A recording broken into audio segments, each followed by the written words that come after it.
భవిష్యత్ అవసరాలకు వర్తమానపు అవకాశమే ఈశాన్యలో మీరు పెట్టే పెట్టుబడి. ఈశాన్య వెంచర్స్ లో ఇప్పుడే ప్లాట్ బుక్ చేసుకోండి. మీ దగ్గరలోని ఈశాన్య ప్రాపర్టీ అడ్వైజర్ ను సంప్రదించండి. ఏదైనా సంఘటన జరిగినప్పుడు అది రీలా అనేది తెలుసుకొని మాట్లాడాలి.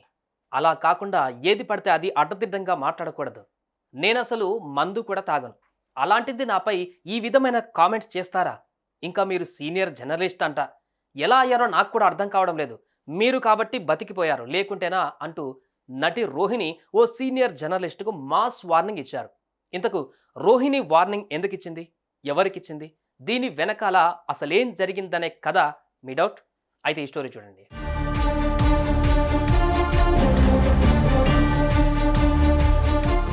జబర్దస్త్ ద్వారా ఫేమస్ అయిన రోహిణి మెల్లమెల్లగా సినిమాలు, వెబ్ సిరీస్లు చేస్తూ తెగ బిజీగా మారిపోయారు. ఆమె నటించిన సేవ్ ది టైగర్స్ మంచి గుర్తింపునే తెచ్చిపెట్టింది. ఇదిలా ఉంటే విస్కీ డైరెక్షన్లో వస్తున్న చిత్రం ది బర్త్డే బాయ్, ఇప్పటికే విడుదలైన ఈ మూవీ ట్రైలర్ ఇప్పుడు అందరినీ ఆకట్టుకుంటుంది. ఈ సినిమా జూలై 19న థియేటర్లలో గ్రాండ్గా విడుదల కానుంది. కొత్త కంటెంట్తో వస్తున్న చిత్రమని హిట్ కొట్టడం పక్కా అని సినిమా డైరెక్టర్, నిర్మాతలు కూడా ధీమా వ్యక్తం చేస్తున్నారు. అయితే ఈ మూవీలో రవికృష్ణ, సమీర్, మల్లా, రాజీవ్ కనకాల ప్రధాన పాత్రలో నటిస్తున్నారు.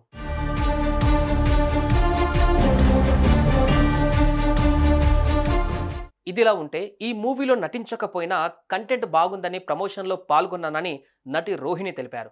అయితే సినిమా ప్రమోషన్లో భాగంగా రేవ్ పార్టీ థీమ్తో ఓ ప్రాంక్ వీడియో చేశారు. ఇదే వీడియో ప్రస్తుతం నెట్టింట తెగ చక్కర్లు కొడుతుంది. కొందరైతే ఇది నిజంగానే రేవ్ పార్టీ అని భావించారు. చివరికి ప్రాంక్ వీడియో అని తెలియడంతో షాక్ అవుతున్నారు. అయితే ఇదే వీడియోను చూసిన ఓ సీనియర్ జర్నలిస్ట్ ఓ ఛానల్ ఇంటర్వ్యూలో పాల్గొని నటి రోహిణిపై కొన్ని కామెంట్స్ చేసినట్లుగా తెలుస్తోంది. దీంతో వెంటనే స్పందించిన రోహిణి ఆ జర్నలిస్ట్కు మాస్ వార్నింగ్ ఇచ్చారు. ఇంతకు ఏం మాట్లాడిందో ఆమె మాటలోనే తెలుసుకుందాం. హాయ్ అండి. సో రీసెంట్గా the birthday boy ప్రమోషన్స్కి rave party ఒక సీన్ చేసింది, చాలా వైరల్ అవుతుంది. అండ్ చాలా మీడియాస్ కూడా ఓహో ఇది రేవ్ పార్టీ కాదా ప్రమోషన్ అని చెప్పి తెలుసుకొని వాళ్ళు కూడా న్యూస్ స్ప్రెడ్ చేస్తున్నారు. బట్ ఒక ఇంటర్వ్యూ చూశాను, ఆయన సీనియర్ జర్నలిస్ట్ అంట. సార్, సీనియర్ జర్నలిస్ట్ అన్నప్పుడు మినిమం కామన్ సెన్స్ ఏంటంటే ఒక ఇష్యూ గురించి ఇంటర్వ్యూకి పిలిచినప్పుడు మీకు బేసిక్ డీటెయిల్స్, అరే అది రీలా లేకపోతే ప్రమోషనా ఏంటనేది తెలుసుకొని వచ్చి మాట్లాడాలి కదండి. దొరికిందంట కదా, ఇప్పుడు న్యూస్ వస్తుంది అనగానే న్యూస్ వస్తుంది కదా అని చెప్పి దాని గురించి ఏం తెలుసుకోకుండా ఊరికే కూర్చొని దొరికే ఉంటుంది, నిప్పులైతే పొగరాదు కదా, చెప్తారా ఏంటి, ఒకవేళ దొరికినా ఒప్పుకుంటారా ఏంటని చెప్పి మీ ఇష్టం వచ్చినట్టు మాట్లాడుతున్నారు. నీ మందు కూడా తాగను, అలాంటిది జస్ట్ మూవీలో చేసిన సీన్స్ అన్ని బయట నిజంగా చేసేసినట్ట అండి. అండ్ దాని గురించి కాకుండా పర్సనల్గా మీరు ఏం కమెంట్ చేశారు? ఈ అమ్మాయి సర్జరీ వల్ల రీసెంట్గా లావ్ అయిపోయింది, పెళ్లి చేసుకునే ఉద్దేశం కూడా లేనట్టుంది.